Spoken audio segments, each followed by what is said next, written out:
Well, hello, my name is Jim Royal. I am a huge Beatles and Elvis Presley fan and basically classic rock in general. So if you haven't already subscribed to my channel, I would appreciate it if you could. Also, feel free to leave comments. I always enjoy reading them and do my best to respond in a timely manner, and do a thumbs up in the video too. Alright?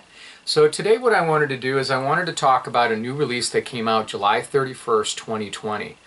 This is part of Paul McCartney's archive collection series. He's been doing this since 2010. What basically he does is he will take one of his classic solo albums and he will remaster it, and then he will have additional bonus audio with it. He'll make available some unavailable B-sides, some live tracks, demos, alternate takes, early versions. And you know, he does just a really good job. And often what he'll do is he'll release a 2 CD set and then he'll have a box set. Okay, so a lot of times the box set will consist of several CDs and a DVD. There will be nice booklets, nice large booklets, books that are meticulously researched. There'll be some photographs that Linda McCartney took, in some cases unpublished photographs. That's always nice. And then there'll be period pieces in there. There might be stickers. There might be, in fact, maybe he wrote, you know, songs, lyrics, his actual lyrics, copies of them from maybe his personal journal or hotel stationery. Just very fun stuff. And usually these things run from anywhere, I believe, $80 to $100, $150. Well, the latest one that I'm going to talk about, and the reason I wanted to do this review and just talk about it to let you know the value of it, is that this particular release, Flaming Pie, has a lot of value. This particular 2 CD set. And there's a lot of options for it. Okay, so what you can do is you can buy the deluxe box set, which generally costs anywhere from $200 to $300. Let's just say $250 for the sake of argument here, because I had heard that some people had gotten them lower.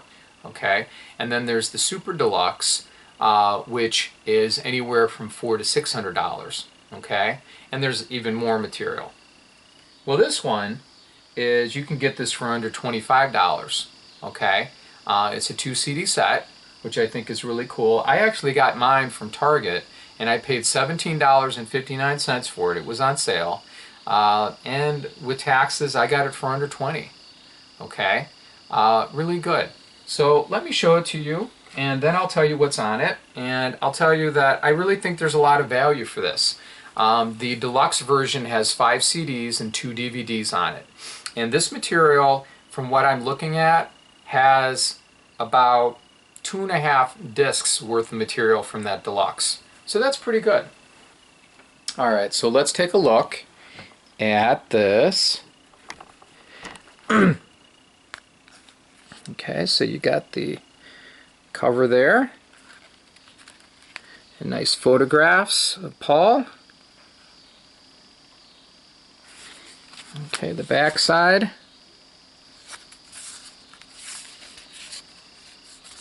And disc 1, this is a 2 CD set. Disc 1 contains the remastered album.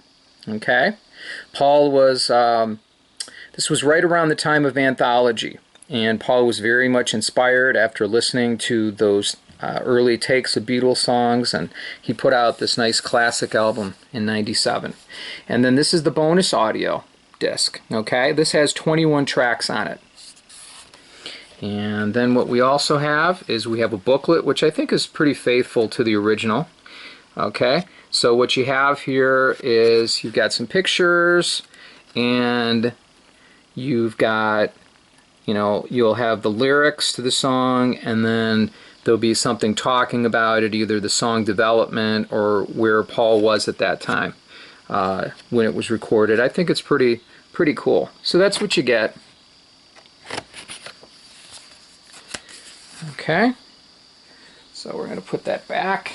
So let me tell you what's on there. Disc 1 has those 14 songs. That was the studio album. Okay. Disc 2 has some home recordings. Oh, this is the this is the little, I wouldn't call it a hype sticker, but it's a sticker just telling you what's on it. See, it would be like this.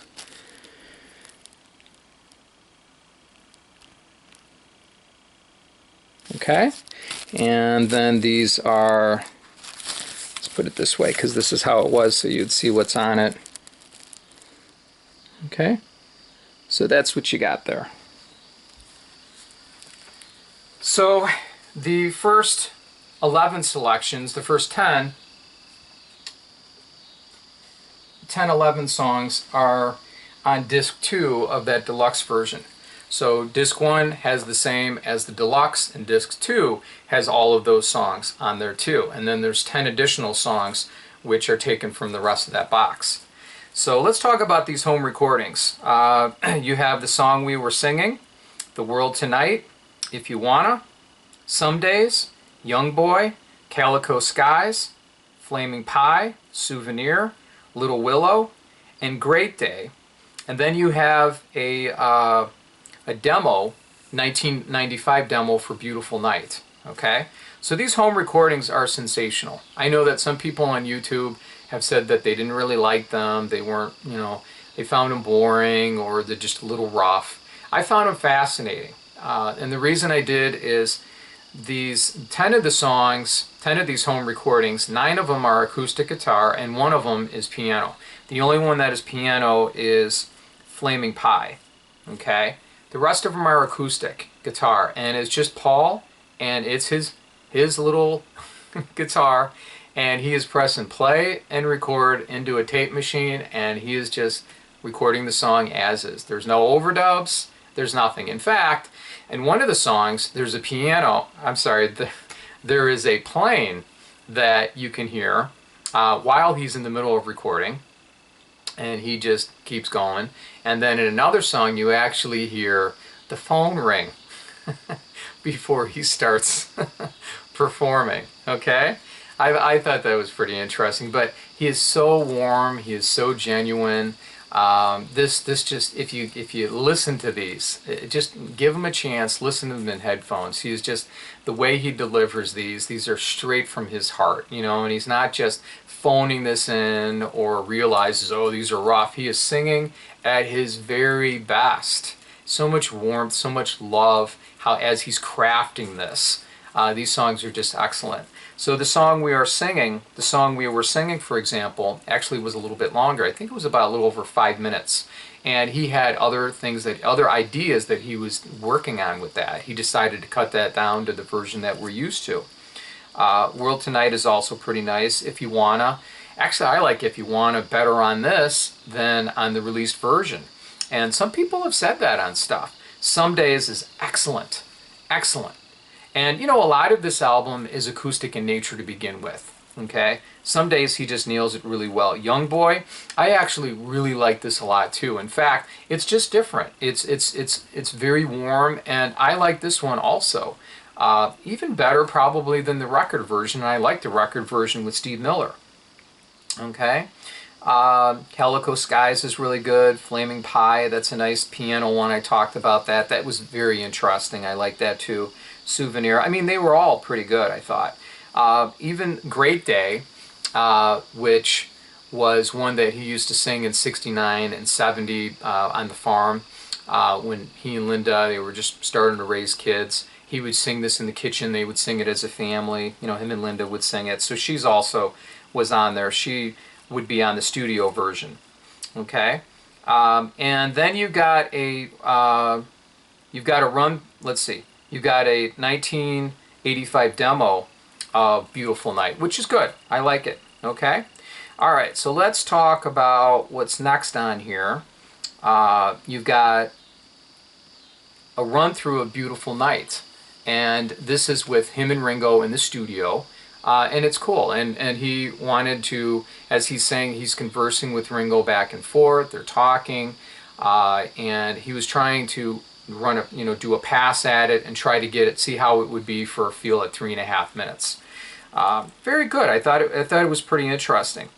All right, you've got a song called Whole Life on here, which this is the rough mix, and Whole Life is a song I believe that was recorded at this time. with Dave Stewart from the Eurythmics. It's a rocker, but you know what? I don't think I don't think it had the feel for this album, and that's probably why it wasn't on there. It was something that later he would be released on a project not related to Paul in 2003, a collection. Okay, and then you've got Heaven on a Sunday, and this is the as they call Rude cassette, and so this is referring to Rude Studios at his farm. And now what this is implying here is this is referring to multiple overdubs. So you'll hear drum machines, you'll hear backing vocals, I think you hear some piano on there, keyboard, guitars. You know, you've got a lot going on here. And if you're familiar with the Tug of War demos, it's very similar in nature to that. Okay, so you get that.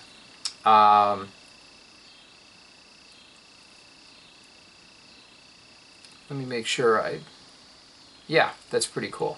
All right, so now there are some acoustic numbers that were done in the studio. So you have Great Day, you have Calico Skies, and you have Come On Down, Come On Baby, which is an unreleased improvised song. They're great. This is almost like Paul is sitting in the studio, kind of like he did with Blackbird, and he's running through these songs to the producer. In this case, I believe George Martin on all three. And you have Jeff Emmerich there, the Beatle engineer. Linda is also there in attendance. You can hear her, you know, at times. And, you know, he's just doing a great job. And, you know, I think he kind of was joking about Great Day, you know, being a keeper. You know, this is the way to make albums. You know, we're done. I did it, and it's great. You know, the next song is Calico Skies, which is excellent. Just really good. And again, this just reminds me of that of him doing Blackbird. Just amazing at how he can come in with a song that is already developed, and you know, he just needs to record it. Really good. And during that same session, he improvised a song called Come On Down, Come On Baby. And that's a good song. It is a good song. It's a fun song. It's a little over a minute. And, you know, Linda's making a comment how she likes that song. All right, then after that, you've got some B-sides. And that's what I like with this, too. So you have Looking for You, which was a B-side to The World Tonight. I had bought this back in the day, and this is a collaboration with Ringo Starr. He gets a writer's credit on here with Paul McCartney. And this was recorded at the time when the song Really Love You, I want to make sure I say it right, Really Love You was recorded during those sessions. And yeah, it's fun. I think it's a nice B-side. It works. You can tell it sounds like it's a jam, though. It sounds like, you know, they were kind of making it up as they went along, but it's a good song. I like it.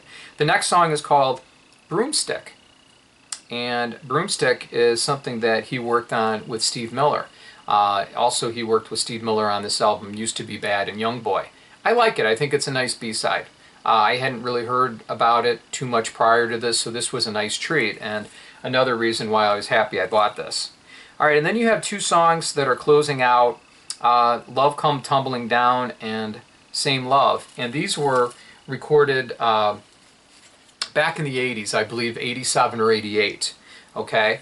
And they're good songs. That was for an album, I believe it was called Return to Pepperland. He decided to abort that for whatever reason.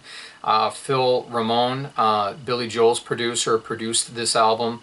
There was quite a few songs that were recorded. I think it's 87, 88 period.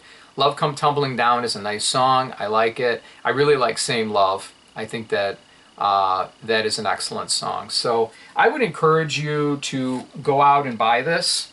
This is just a nice treat. And thank you very much for watching my video, okay? You take care. Bye.